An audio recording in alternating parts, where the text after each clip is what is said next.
అదే గోధుమ పిండి తీసుకున్నాను 1 కప్పు మైన. తర్వాత ఒక పావు కప్పు మైన అండి 1/4 కప్పు మైన ఇక్కడ వంట సోడా తీసుకున్నానండి. మనం బజ్జీలకు అందు యూజ్ చేస్తుంటాం కదా వంట సోడా, అదే అన్నమాట. 1 కప్పు గోధుమ పిండి అయితే పావు కప్పు మైన 1/4 కప్పు మైన వంట సోడా తీసుకోవాలి.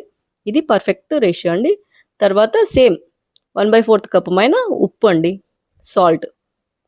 వంట సోడా అలాగే సాల్ట్ 2 ఒకే రేషియోతో తీసుకోవాలన్నమాట. తర్వాత ఇది వచ్చేసి లెమన్ సాల్ట్ అని అమ్ముతారండి, ఎక్కడైనా కానీ షాపులలో దొరుకుతుందన్నమాట. నిమ్మ ఉప్పు అంటుంటారు, చాలా మందికి తెలిసే ఉంటుంది. మనకు ఎప్పుడంటే అప్పుడు నిమ్మరసం దొరికినప్పుడు ఈ నిమ్మ ఉప్పు కొంచెం వేసుకున్నాం అనుకోండి, పులుపు ఎక్కువ అవుతుంది కదా, చిత్రాన్నంలో అందు యూజ్ చేస్తుంటాము. అదే లెమన్ సాల్ట్ అండి. ఇది ప్యాకెట్ వచ్చేసి 15 రూపీస్ 18 రూపీస్ ఉంటుందండి.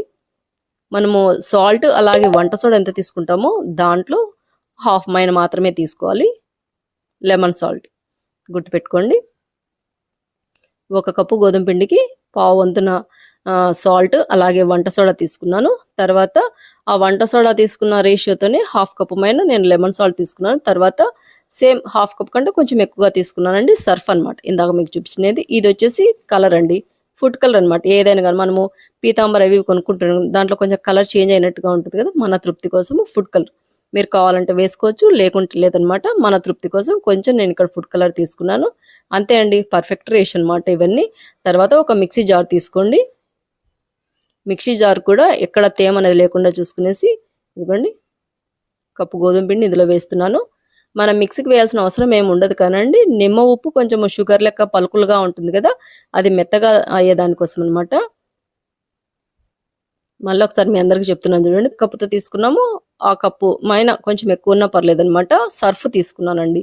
సర్ఫ్ మరీ ఎక్కువగా ఉంటే బాగుండదు అనమాట, ఎందుకంటే మనం క్లీనింగ్కి ఎక్కువగా నురుగు వస్తుంటుంది అనమాట. కొంచెం తక్కువగానే తీసుకోండి. తర్వాత కొంచెం ఫుడ్ కలర్ యాడ్ చేశాను. ఫుడ్ కలర్ సరిగా మిక్స్ కాదు కనుక ఇదిగోండి ఒక 2-3 చుక్కలమైన మాత్రమే వాటర్ యాడ్ చేశాను. ఫుడ్ కలర్ అలాగే వాటర్ ఆప్షనల్ అండి. ఫుడ్ కలర్ వేస్తేనే మీరు వాటర్ అనేది యాడ్ చేయండి, లేకుంటే వాటర్ అవసరం ఉండదు. ఒక 3 చుక్కల కంటే ఎక్కువ వాటర్ అనేది అవసరం ఉండదండి. మిక్సీకి వేసాను. ఆ ఫుడ్ కలర్ అనేది కొంచెం కలర్ చేంజ్ అయ్యేదానికి మాత్రమే వాటర్ అనేది ఎక్కువ యాడ్ చేయకూడదు, కొన్ని మాత్రమే వాటర్ యాడ్ చేయాలి. ఎక్కువ యాడ్ చేసామనుకోండి ముద్ద లెక్క అవుతుంది. కొంచెం కలర్ చేంజ్ అయ్యింది చూడండి. మీరు కొంచెం ఫుడ్ కలర్ ఎక్కువ యాడ్ చేశారనుకోండి పీతాంబర్ లెక్క ఆ కలర్ లెక్క వచ్చేస్తుంది. నేనైతే కొంచెం కలర్ మారేటట్టుగా కొంచెం యాడ్ చేశాను. అంతే అండి. ఏదైనా 8 బాక్సులు ఉంటాయి కదా, దాంట్లోకి వేసేసి మూత పెట్టామనుకోండి అవసరం